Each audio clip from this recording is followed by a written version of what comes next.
Welcome to PCMC. I'm Mike Benjero. I'm here today with Mr. Vin Forte. Vin, how are you? I am good. I am excited. We just got done doing an episode on one of the best Star Trek movies, Star Trek First Contact, Last week. and Go last check it week. out. Go check it out. Things can only stay on this amazing high. I can only imagine. Well, you know what? I'm going to come out of the gate and maybe shock you. I don't hate this movie. Okay. I don't think it's great. It's definitely subpar. It's definitely not nearly as good as First Contact. But and again, this might be because of the Plinkett review bullshit. But I went into this thinking, oh boy, this is gonna be like Geely. This is gonna be like Plan 9 from Outer Space. And I was like, oh, like it's flawed, but it's a Star Trek movie. Yeah, there's definitely things to like about it. It's not like a complete failure. Oh my God, like I can't watch this movie. No, I don't think Um, so. I thought it was going to be. I found myself like maybe because my expectations were so low. I mean, there are things about it I absolutely don't like and think don't work at all. But I well, thought it was going to the be top to bottom garbage, and well, the, it's well, the, not. well, the biggest thing that clouds people's opinion, certainly my opinion, as someone who saw these in real time when they came out, Yes. is that First Contact, as we discussed last week, felt like a movie. Like, Yes. oh man, we're kicking it up a notch. Like Mm-hmm. this is a movie with a capital M. You could see the money on the screen. You bet. Like how are they gonna follow this up? And then Insurrection comes out and it's like not only does it feel like less of a movie, it feels like it had less money, even though it had more money. Right. I had to look up And the yeah, budget because I was like, oh, I wonder how little the budget was. And I was shocked to find that the budget's more than First Contact. yeah, it feels like a much it kind of feels like when you It feels like TV. I was just gonna say it feels like if they did like a straight to almost like a straight to DVD thing. Yeah. But here's the thing. Star Trek Insurrection from 1998, 2 years after First Contact. It's directed by Jonathan Frakes, the same director as the last movie. It's got the same composer as the last movie. It has the same cinematographer as the last movie. Right, but it feels completely different. The one major difference I could tell is that they didn't have ILM doing the special effects. ILM was busy doing Star Wars Episode 1. Yeah. And the effects are Hit and miss. categorically worse in this.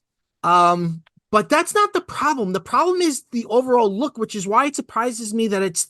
I was surprised that it was the same cinematographer and he had more money because whereas everything looked cinematic and dynamic in First Contact, in this everything looks overlit, which is a sign of TV.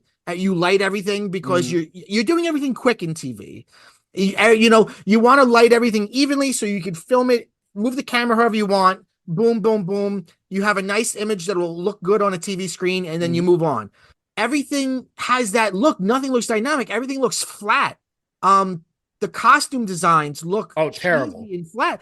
The whole like world of the Baku, the villagers of this movie, they could have done. Honestly, I feel like if they had They're all made, wearing potato sacks, basically. yeah, if they had made those designs more aesthetically pleasing. It's ugly. This movie's ugly to look at.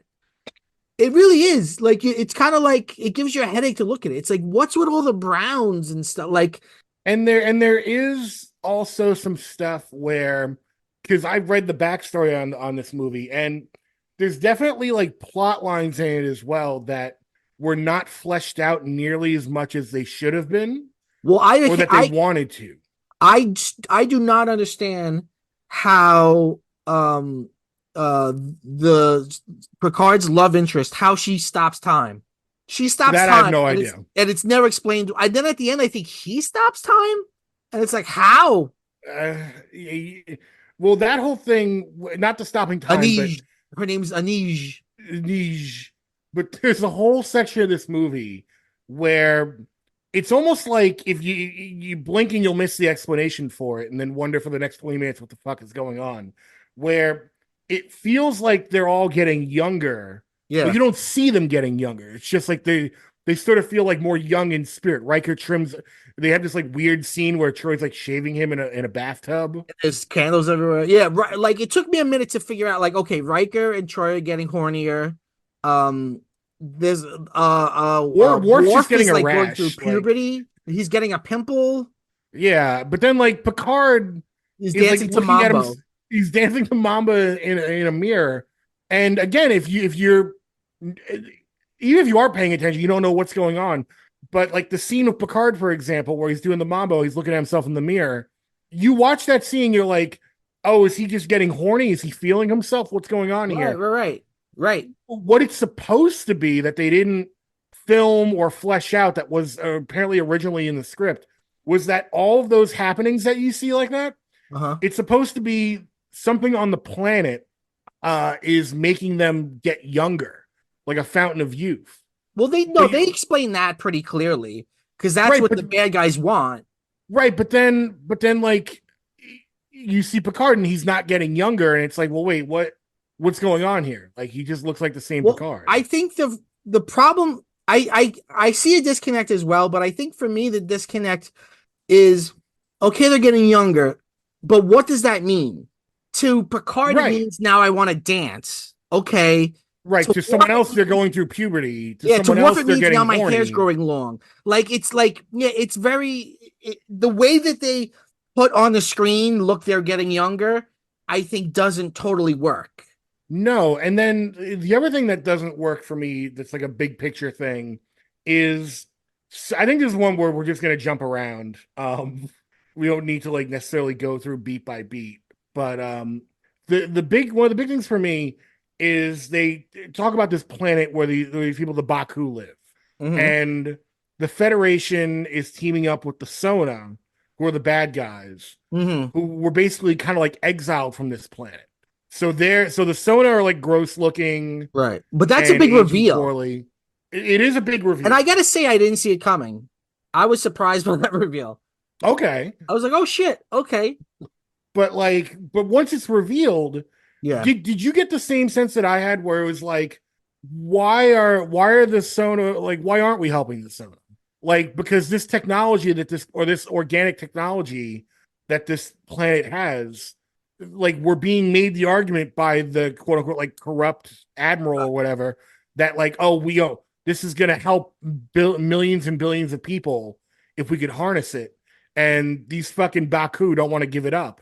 And it's Well, like, well, again, why don't they want to give it up? I Like you you can need blink to. and miss it, but there is Mhm. some dialogue where Picard is like, well, why don't the Sona just live here? And Doherty, the admiral from the Federation that's like kind of an antagonist who's in with the bad guys, is like, oh well, it would take them 10 years to get to reverse their aging, and they also don't want to live there. It's like the planet has a natural way of like keeping you young forever. It has to do with the Right. rings around the planet. But the bad guys, the Sona, they figured out how to like inject something into the rings that'll make it even stronger. Then you could kind of bottle it and sell it like a fountain of youth, but it would Yeah. kill everyone on the planet. So they want to get everyone on the planet off the planet. Mhm. And they have a real convoluted way of doing it where they basically make a giant holodeck, a ship that's a holodeck that Yeah. is the village that these people live in. And they're basically gonna trap them in the town square. Then it's like, psych, it's not really the town square, it's our holodeck, and then fly them off. But like I felt like But like you said, this blinking was you'll a miss it, but it feels like there is something there, but it also feels like there's a much different way that this could have been dealt with.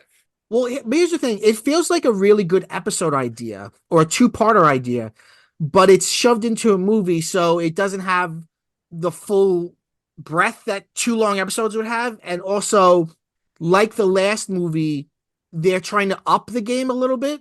Like I feel like This would have been a good episode where there's a lot of sitting around a conference table yes, and it's Picard smart. like figuring out, yeah, and being smart and figuring out like what do we have to do to solve this diplomatic dilemma. But because Right, it's a movie, it's like, well, we got to have scenes where Worf's got a purple space bazooka, and right. And really bad effects of shooting drones out of the sky where we keep using the same shot over and over again. can we talk about how bad the CG is in that one scene where Well, Data's flying let's around? back up a little bit. Let's back up a little bit because I wanna make sure that people who are listening that haven't seen the movie get what we're saying. Okay. In this Star Trek movie, um, there is this planet which I forget the name of it, but there are these people that live here, and remind me later to get into why I find it uncomfortable that they all seem so white. Um, there are these people that live here, and they live there. They're space Amish, basically. Yeah. They have the ability they have warp ability, they have the ability to have advanced technology, but they've chosen to not live that life. And they live on But this yeah. but they're very like, and this is another problem that I found with the movie. Yes. They're very prissy about it. They're not like sympathetic, and we're made to like we're supposed to feel sympathy for them that they're being Yes. under attack. But at every turn, they're like, "Oh, well, why would we want technology? Like we've got Right, our own right. thing." They don't seem too much like underdogs. I see what you're saying. And there's these bad guys called the Sona that are the head one is F. Murray Abraham. And they're kind of like the characters in Brazil where they like stretch their skin on their face, like they're constantly doing facelifts.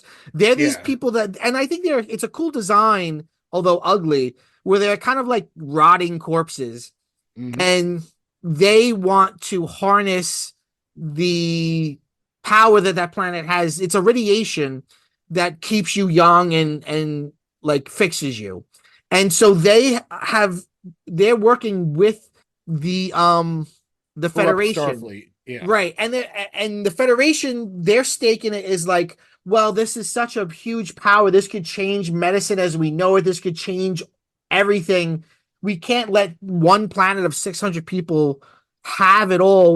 We're just going to move them. We're not going to kill them. And there's a good like dialogue, like Star Trek intellectual debate where what do you call it? Picard is like, this goes against everything we believe in. And Admiral Doherty's like, it doesn't. They're not, this isn't a first contact situation. They have warp capabilities. They're not indigenous to this planet. They came from somewhere else to this planet. So how can we fight like they own it?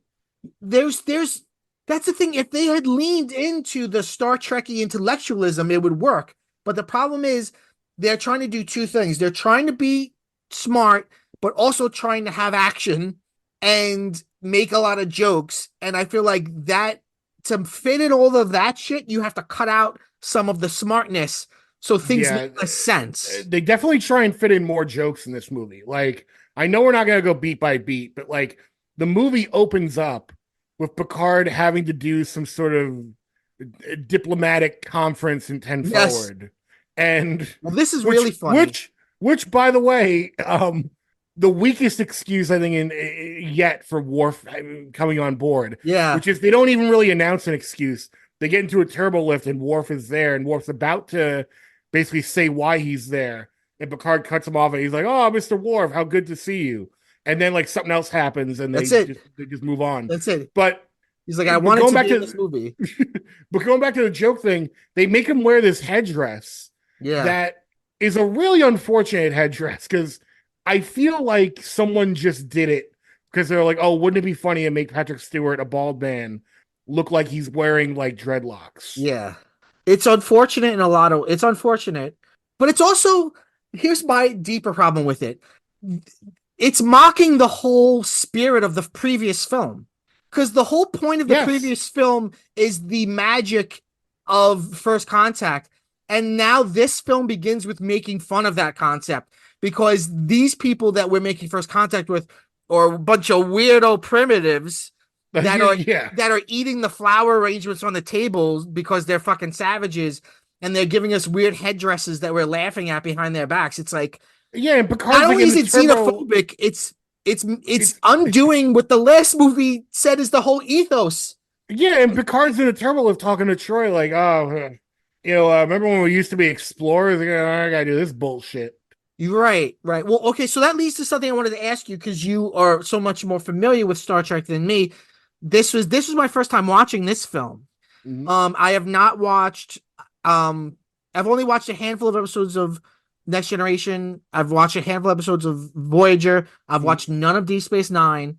I want to ask you about the Dominion War or the Dominion and where this movie is in the timeline. Because you get the sense, I got the sense, not knowing anything, that this is supposed to be after some huge event that happened on the TV show. No, it's worse than that. Okay.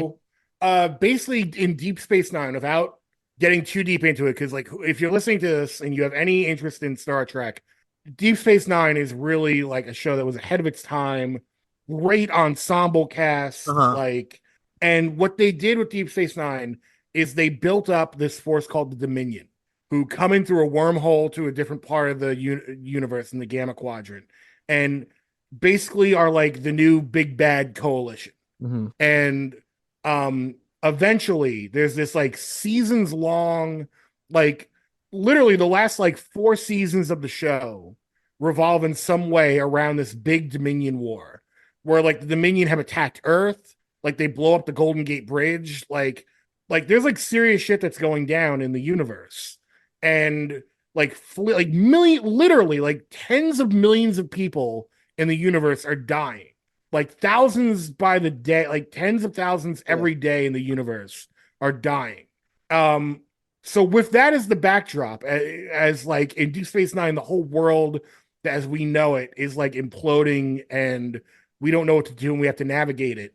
Uh, the Enterprise is just off doing some fucking like Yoo-hoo mission with this Baku planet, Hmm. and because you're right, at the beginning of the movie they sort of like hand wave away the Dominion, where Riker says something like, "Oh, I guess Starfleet doesn't want the fleet's flagship, on the front lines getting assaulted or something." Mm.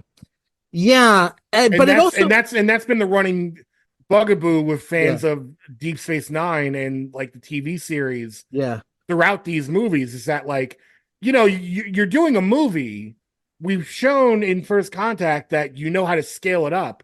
Why would you not like and again, this is to their credit, this was before like Marvel and like the whole cinematic universe thing came into play again. uh-huh, So I could see why they didn't do it, but like it would have been a great opportunity to like dovetail all the TV shows into like a big cinematic event where it's right, like we're gonna show you like the tail end, like we're ending, like the Dominion War is gonna end and it's gonna be on the big screen. But okay. no, it ended in DS9, which is fine. Um, Was but was was that literally before this or was it after this? Deep Space Nine was still Deep Space Nine ended in 2000 2001. So really, Um, the world, the whole world is at the war war, was like, yeah, at this point but in the there, this movie, franchise, it's like not the happening. whole world is at war. Like we're like right in the thick of it. Interesting, because they do. There is a thing where the Sonar say to Admiral Doherty like the Federation is getting old. Like every major power has challenged you. Like you're not who you were before. And I guess that's supposed to be kind of commenting on that idea. Yeah, that's definitely like something that's happening. But again, it's happening off screen, like Right. on a different They're show. doing a little adventure with these people in this kind of plain, like it's bucolic, but it's ugly, like because it's so plain. Like it just feels like they just went to like a national park and were like, "Yeah, we're gonna make a movie here," and like put everyone in potato sacks. Kind of what they did. Yeah. Um, it begins in a very weird way where like, and I think you wanted to talk about this before with the weird special effects. Like it begins with this thing of like we see this planet of these like simple people and they're being observed by the bad guys, and then I guess Data and What? some other people are like in invisible suits or Yes. something, So here's something. so to your point that you've been bringing up this entire episode. Here's where like I'm gonna bust the door wide open and Yeah, reveal what you don't know. please. Um, that whole opening scene where they're in it, where they're behind a duck blind Uh-huh. and they're invisible and like they're monitoring them, and Data goes crazy and shoots the duck blind, and it reveals that they've been watched the whole time. Hmm. They've already done an episode that does exactly that. Really? where they're monitoring a pre-warp civilization, and like the people find the invisible duck blind, and they're like, "What's going on?" And like Picard has to figure out like how do we like these people aren't ready, Right. like we're contaminating their society. How do we get out of this?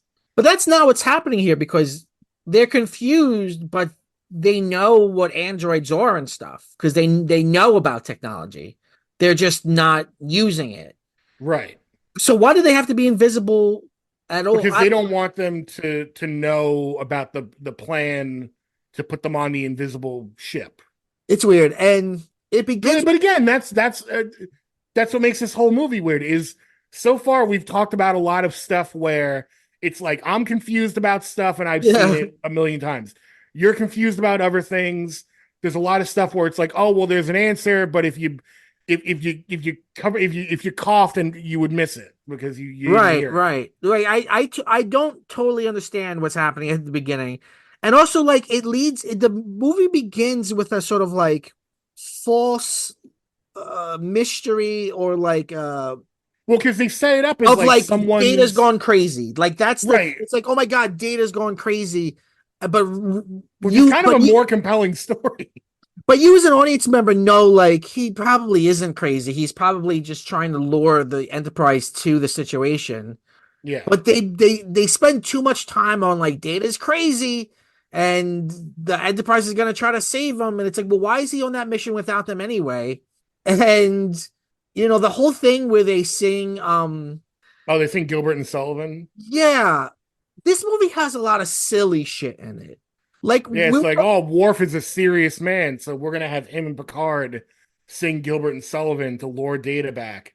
And yeah, then maybe the worst CGI in the movie is when they do those shots of the Data ship from the outside, and yeah, you can see him like in the cockpit. yeah, Like the scaling on it is so like insanely disproportionate. yeah. No, there's terrible CGI in this movie. Um, in the last movie, First Contact, um, we were saying in last week's episode that what makes it so interesting in terms of Picard's characterization is that he doesn't get to be the cool, collected, intellectual captain that we know him as because he's got this personal stake in it and it's making him want revenge and it's making him angry and it's making him act out of a raw emotion, which is unique for that character. In this movie, Picard's like a fucking clown. He's like a joke. Yeah. Like it's like from the first moment where they put the headdress on him to him dancing to the mambo to him singing. He's just being even before they get to the planet, and I guess you could explain everything as they're getting younger, therefore they're acting weirder. He's weird even in the beginning of the movie. Yeah. He's just like a weird clown in the movie until he sort of his stake in the story is that he kind of starts to fall for this woman who lives there. Well, like But there's no real reason for him to fall for her. no, I mean she's beautiful, but all they ever do is hold hands. I said this in the last episode. Like, why couldn't Picard kiss her? They never kiss. And at the end, he's like, oh, I can't stay here and live with you, but I've got 8 weeks shore leave coming up, and I'd love to come back. And it's like, all right, so we're not pussyfooting around. This is supposed to be a relationship. How in a movie in 1998 do you not have a kiss at least? Right. Like what the fuck? Like I know that he's not Kirk and you don't want him kissing everybody, but at the same time like you're establishing him as in a relationship with this woman and holding hands is all he ever do?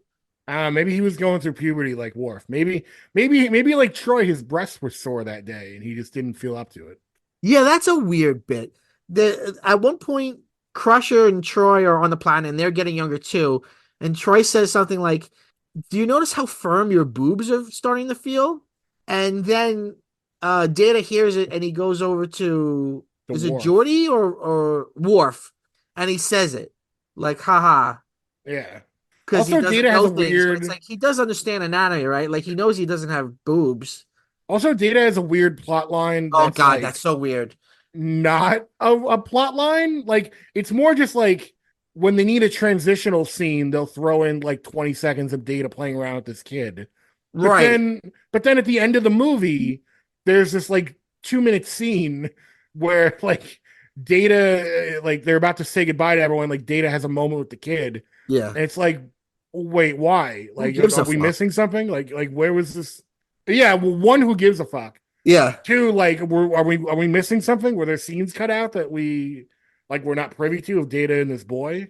I mean, it makes you mean when you have an ensemble cast like that, there are times when a screenwriter will write scenes that they know are not going to end up in the movie because Right. it makes the part look juicier for somebody.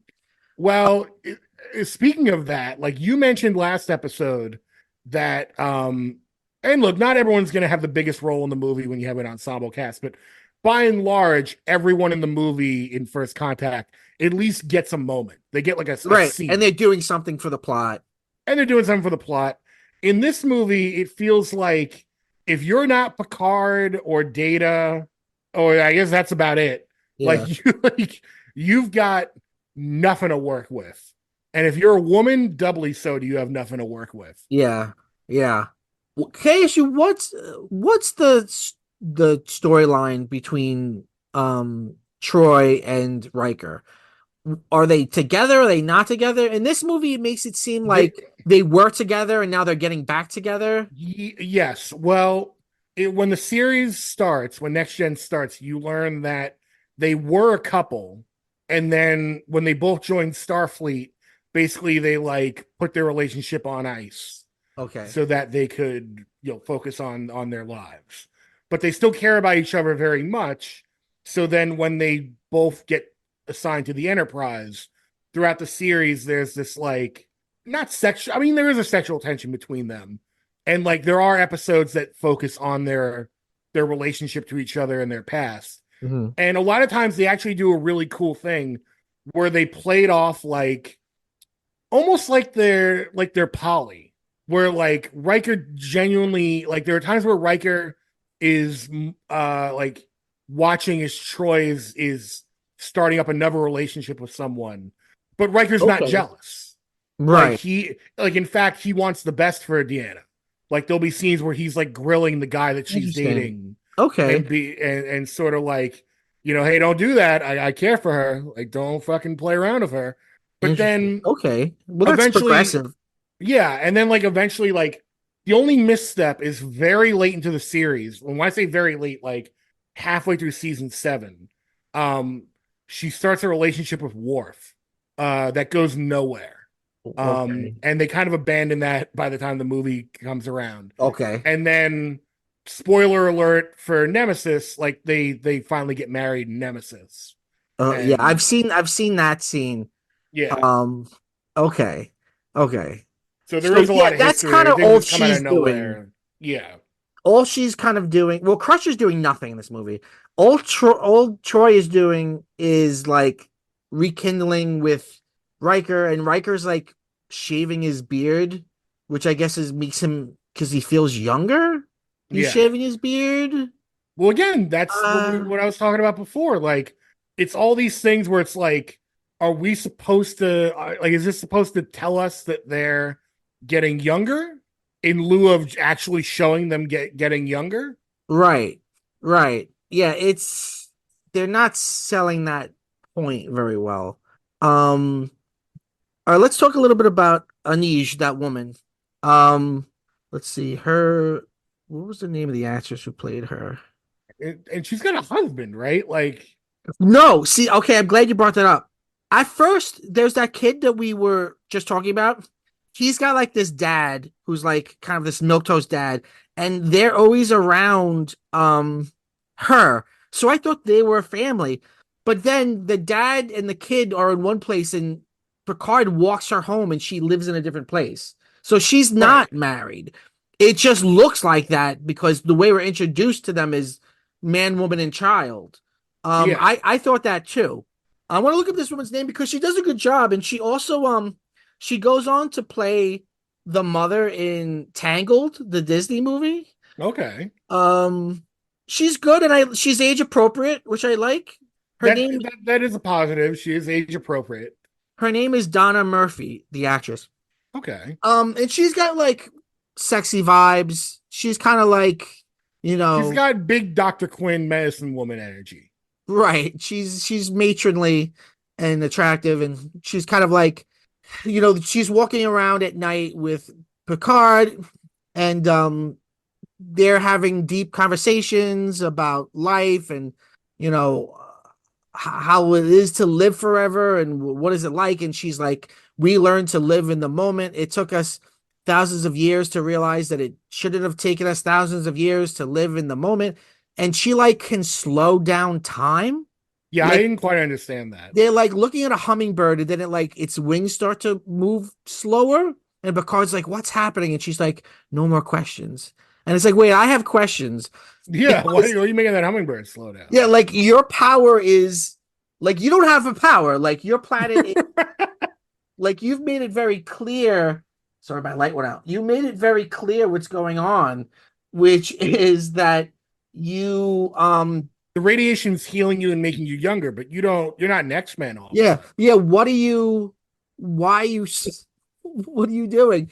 Um and then later on they're like they're in the mountains because at some point they're like, oh, the bad guys are just gonna try to like transport us all against our will. So we'll go up to the mountain, we'll put all these like weird non-transporter devices around, Yeah. and we'll Lord of the Rings it to the mountains where we could not be transported or whatever. And there's a cave in, and she like is dying, and he's like, "Oh, I'm losing her."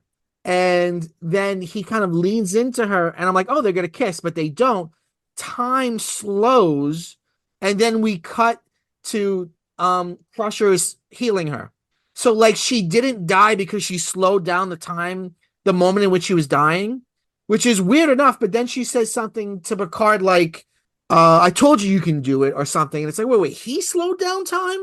What are you saying, movie? Yeah, what is this planet? What is this magic planet you're on? And by the way, this movie spends way too much time on this planet, and then like the Sona come along at the end, and it's like, oh yeah, those guys. Well, the movie is both trying to have a ticking clock, but also being leisurely, which is like, you can't do both. Like, either we have to get these people to safety right now, or we have time to take strolls and have like And long look at conversations. hummingbirds and shit. Right. Like we don't have, we're not doing both. No, and then is again going back to the fact that it doesn't look like the money was on the screen. When Yeah. they have the whole thing with Picard, again being very action movie Yeah. Picard on the Sona ship, did it feel like they ran out of money and just used like the blue screen in the background and was just like, no, that's not like no, Yeah. that's not blue screen. That's the ship. There is such terrible green screen in this movie that you even see like the bleeding on the edges of things. Mhm. Like there's a shot with Worf with blue screen that it looks like, god damn, you couldn't do another pass on that. Like I know you don't have ILM, but this is like really bad. Yeah. Like it's shocking how bad this movie looks. It really is. It's like it's like even like their phasers look like somebody like drew with a magic marker on the screen on the actual film itself. Like the lasers in Rocky Horror Picture Show. Like it's just like, how does this look so terrible when the last movie looked so good? Well, the only thing that I think passes the test in terms of the CGI is, and this is where I think the movie it does pick up steam a little bit, but again, I don't like that it cuts back to the planet because I don't like whatever's going on the planet. Is the stuff of Riker in the air when he's got to go into the Briar Patch Yeah, and like fight the Sona ships. Like that stuff looked okay, but that's but weird even too. Yeah, okay, it looks I was just okay. about to say, but even that's weird because there's a part that always gets me where, for whatever reason, he's like, "Oh, I gotta take control," and then like a Yeah, fucking like computer joystick pops up, yeah. What was and that? he's like commanding, he's commanding the Enterprise with a fucking He's like, like driving the Enterprise with a joystick. yeah, I really don't know what that was. I mean, is that like an executive being like, the kids like video games. Let's blow their socks off with a video game thing. I mean, Yeah, like, give Riker a Gravis gamepad and have it's him. one step removed from him being like, "Get my Nintendo Magic Glove," and Yeah, then putting it he's on steering against his and hands. steering with Like, the Magic Glove or whatever that fucking thing was called. Uh, it's really weird. I was gonna say about that sequence. What's weird is you see Riker and the Enterprise making their maneuvers, but what you would typically see in Star Trek is the other ship and the other captain making their maneuvers. It's like a chess game. yeah, For some reason, they're not cutting back to the Sonar ship. And it's like, why? Why are we not seeing what the other side are doing? This is not how Star right, Trek works. right. It's like as if they didn't shoot it or they were like, oh, we don't want to have a second thing because we're cutting back to F. Mary Abraham as the leader of the Sonar on the planet. So we don't want to confuse people. I don't know. But it's just like, it feels weird to be only seeing one side of this thing that's going on. And again, that's where, and again, not to skip ahead, but that's where I would give a movie like Nemesis more credit because they do a lot of battle scenes in that movie. Some would say they Yeah. go overboard, but at the very least, you're still cutting back to Tom Hardy, and you've got this focus of it's the Enterprise versus his ship. Here, it's Mhm. like, what's the Sona ship we're fighting? Like, Right. who's leading it? Who's the general? What's Right. the name of the big ship we're fighting? It's just no, we're in a big firefight in space. Right. Right. Maybe this is just a bugaboo to me and no one else, but I were you miffed or pet peeved at all Uh-huh. by the fact that they kept using like rare rabbit Yes. Yes. jargon where Yes. it's like, oh, we gotta fly through the briar patch. It's like, why are we calling it this? It's like every Star Trek movie needs to class things up by having literary references, and this is what we're Right. down to. It's Right, we already used the big guns last movie. right. We already did Moby Dick. Now we're fucking Rare rabbit. yeah. It's weird. It's weird. There's a lot of things in this movie that are weird. Like I just was looking at my notes. Do you remember when they're looking for? And again, this is right. This is before the planet's supposed to be having an effect on Picard. They're looking for data in the beginning, and Picard keeps going, come out, wherever you are." Yeah. And Worf's like, "What the fuck are you doing?" And he's like, remember when you were a kid?" Like, it's like, what? Like, if like I can imagine, like I could easily see like there was a subplot cut out where Picard gets really into smoking weed, and like he doesn't want everyone else on the ship to know it, so he's like smoking weed all the time and acting like an idiot. And they were like, "Nah, let's cut that out," but he's still acting that way. Yeah, Like they give me my headdress at he's the. acting so fucking weird, and it looks so shitty. Um, but let me tell you a good thing. Here's something that I actually liked a lot.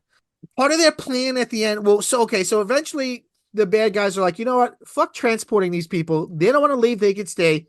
We're gonna inject the rings around the planet with whatever the thing is that's gonna make the radiation go stronger, and just let them all fucking die. And um, then so it's how do you even set it up? So basically, like we're on the bad guy ship, which looks shitty. It looks like a shitty bad guy. It looks like fucking Power Rangers. It's not good. And there's like it seemingly like they're in a firefight with the Enterprise, and then like there's a moment like a weird like blip moment where they're like, oh, the power all went off or whatever, and they were like, oh, that's weird. And then they think they succeed because they see the rings expanding, whatever, and then they look and they see like a glitch somewhere and they Mhm. realize they were all transported onto that hollow ship. So they were taken off their ship and put on the hollow ship. I actually like that. I was like, That is, yeah, it's a that's good way to clever. use what they set up. I didn't see it coming. It's smart. I like that. I thought that was a cool idea. No, it's Um, definitely cool. And then, but then we got to get back to Picard versus right. But then Ruafu. they go back to the ship. See, the end has a lot of really easy transporting back and forth and back and forth. So now like the bad guys realize they're not on the ship, so they transport back to their ship and they fight Worf because Worf is transported there to take over their ship. And then like the weird device that injects into the rings, F. Murray Abraham, who's doing a whatever job. I mean, he's doing the best he can with what he has. Yeah, He transports to that, and then so does Picard. And for reasons I don't understand, this vessel is made like monkey bars, so Picard can like do his actiony climbing bullshit. Yeah, again, like more reason why I was fine with it in First Contact, because he only did it once for like 10 seconds, and there was a reason for him to do it because he didn't want to fall into the gas that would destroy Yeah, organic matter. right. But And here this, it's just like there's no reason for him to be right, climbing around on monkey bars. right. There's also a really weird moment where when the Sona realized that they were transported and they've been had, after Abraham is supposed to scream no, but he goes like, "Yeah," like it's like a very weird no. And then like weird CGI flames and go. Right. And then there's a scene earlier on where he screams and like his head explode like his head busts open and starts bleeding everywhere. Yeah. It's There's not also a scene with Admiral Doherty where they fucking do a what's that movie? They do a Total Recall on him. yeah, at some point Admiral Doherty like Picard is like, wow, you really fucked up. Like you're gonna be court-martialed. Like you're really fucked up on this one. Yeah, And he realizes like he's gone too far and he tries to stop it. And they're like, no, you can't stop. And they kill him. But they kill him because they have this machine that like uses bad CGI to stretch their faces. yeah. And they put him in that machine and they stretch his face, but it just his eyes getting bigger. It just looks really shitty. It looks a little bit like do you remember in Super Mario Brothers, the early version, where like they have the de-evolved machine and like it Yes, stretches your yes. face out and then you turn into a dinosaur? It kind of looks like that, but not as good. Yeah, Um, yeah, and he dies super easily. Like the weird thing that they're on is exploding, and again we do this movie has a lot of quick transporting. Picard just transports out of there really quick, and F. Murray Abraham dies. F. Murray, by the way, did you think the guy who not F. Murray Abraham, but his like second in command guy, didn't he look like Albert Brooks? he kind of looks like Albert Brooks. Like, no offense to Albert Brooks, but this weird alien guy looked a lot like Yeah, Albert Brooks in his makeup. Um, yeah, at one point we find out that they were young people on that planet that wanted to leave the planet and not be space Amish.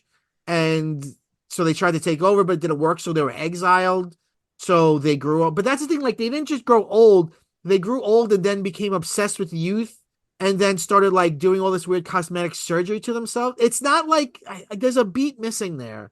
You know what I mean? Like it kind of all yeah. connects, but there's It kind of well again, like if this were an episode, we would have figured out what the real what like the story behind the story is. Like that would be like the third act of the episode.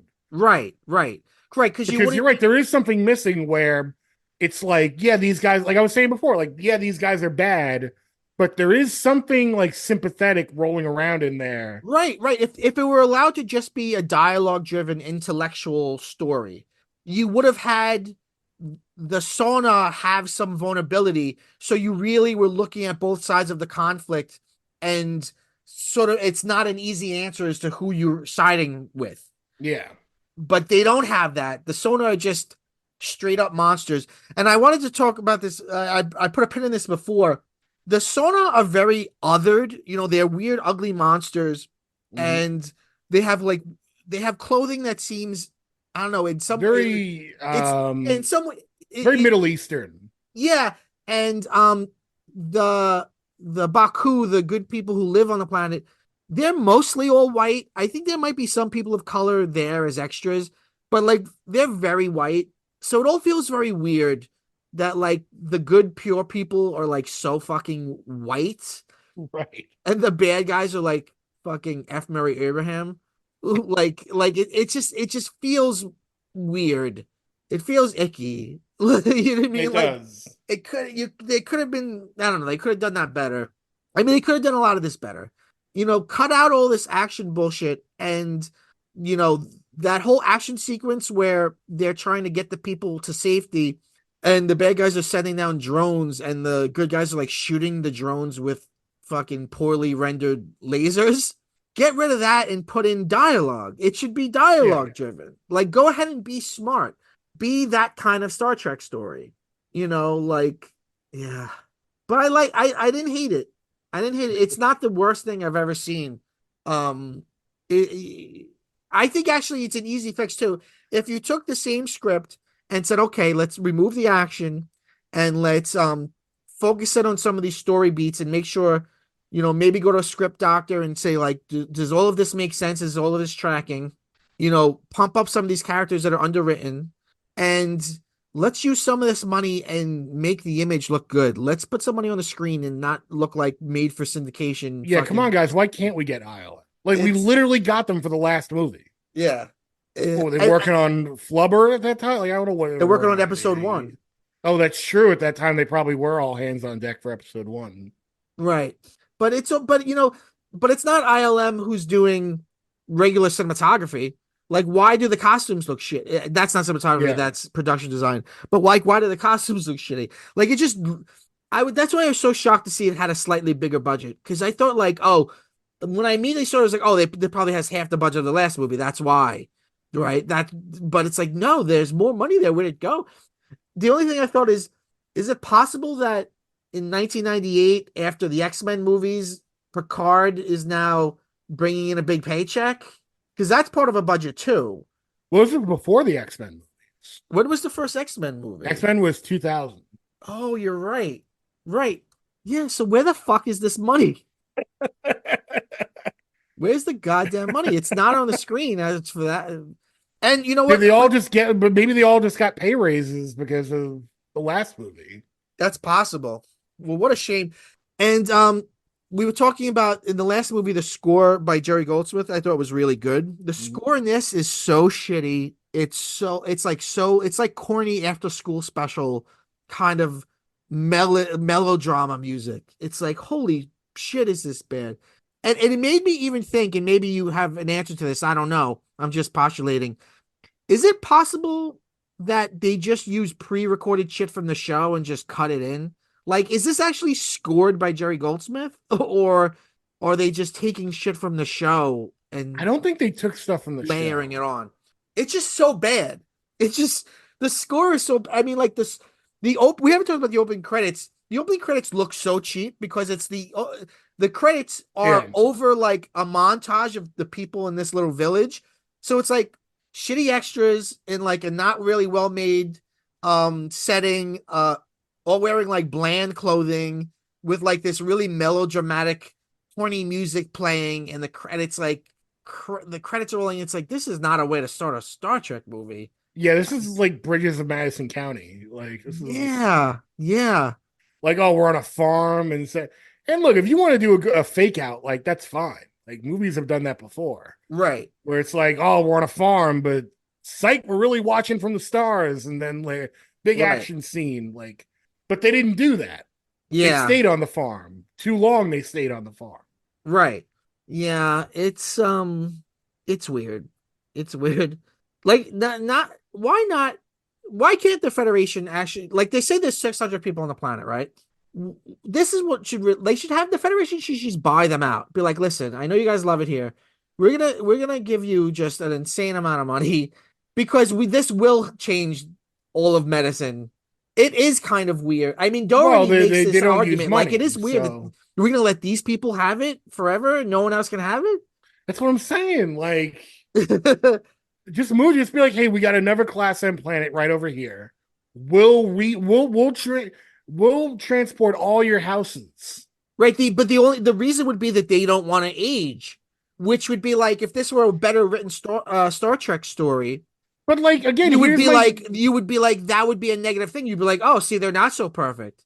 But there's no but, dimensions here. Like, but I think this is a good and plot bad. that I think this is a plot that when you really like drill down to its core, they're like there's no there. Like, if you were to really do this plot, because like the example we're just talking about now about, okay, well, if you move them, then they wouldn't age. But that wouldn't be an issue because then everyone would be able to harvest the radiation, and Right. like they could still use that. Or, like through most of the movie, the quote unquote bad guys are just trying to transport them against their will. They don't decide to kill them until the end. Why not from the get go have them try to kill them? Like, how about from the get Yeah. go? the sort of like we could say they're pretending that they're gonna help them, but they're gonna kill them, and like you can have that you can have Doherty in on it, whatever. It's just weird, like they're like, oh no, the bad guys are gonna transport us. Well, that's not bad because in most movies the bad guys try to kill you. Or Like just like make the stakes a little more personal to be like, oh, well, it's not radiation. It's like it's something in their molecular structure, like we need their blood or something. yeah, yeah, yeah. Well, like think about like that great episode of um Strange New Worlds, which we both watch, where it's kind of based on that Ursula Le Guin story of like they pick one kid in the society to take on all Yeah. the pain. The rest of society gets to like that. It had, you had in that you had Pike being like, this is fucked up. You can't do this to this kid. But then they're like, but the kid feels like it's an honor and everyone else gets to live this way and it's their tradition. Let there be, there's got to be nuance to some of it. It's making it so much like these are the villains and these are the good guys. Well, if you want to, Star Trek should have a little more nuance than that. Yeah. No, this was not nuanced. So do you think this is so this is my first time watching this movie. I'm in fresh territory. I have not Mhm. watched the next film, which is Nemesis, which is the last film arguably of the original series, or you could call this the second series. And then after Nemesis, they go to the J.J. Abrams reboot. Mhm. So of the four generations, First Contact, Insurrection, and Nemesis, um, is this the worst for you? This is the worst for me. So you think Nemesis is better? Okay, I'm looking for. I don't know anything about Nemesis. I don't know. Okay. I know that Troy and Riker get married in the beginning, but I don't know the plot of it. I know Tom Hardy, a very young Tom Hardy's a bad guy in it. Yeah. Is he like a clone or something? He's bold like Picard. Is he Picard's Yeah, son? he's like a clone of Picard that the Romulans created. Like there's honestly there's a lot of parallels to him as Bane, where it's like they kind of created him and then abandoned him on the dark side of the planet in like a cave. Um, Okay. so like there's a Okay. lot. I'm very curious to see what you think of it because again, I think anyone who watches it in vacuum comes away thinking that it's at least better than its reputation. What production design wise, does it look as bad as this, or does it look like there's money again? No, no, this it looks like there's money again. Like I Okay. also contend that if this had come after directly after First Contact, it would probably have been received a little better as well, just based on looks alone. Hmm. Yeah, maybe this the world was just kind of like I mean, that's in what 2002 or something? 2002, so people were It's a little done. too long, like you know what I mean? Like this is maybe the 90s is where they belonged. Yeah. Um okay, yeah, we'll eventually do that and we'll probably do the JJ Abrams films too. Why not? Yeah. Vin, thank you so much for being here. Tell the people what you're doing. You've been working on a Yeah. Substack. What's going on? Yeah, go check that out where I'm doing a series where I do critical reviews of music videos. So check that out, Vin Forte, VinForte .substack.com. Go subscribe. It's free. I don't spam you. You get an email when a new article goes up. And it's the number one way to support. So go do that. Go to the site, vinforte.substack.com. Either you should get a pop-up saying, hey, do you want to subscribe? Or you should, in every article at the bottom, there's a place to put your email in. So go do that. Awesome. Awesome. Vin, thank you so much for being here. Yeah. We end every episode by saying Go bye-bye.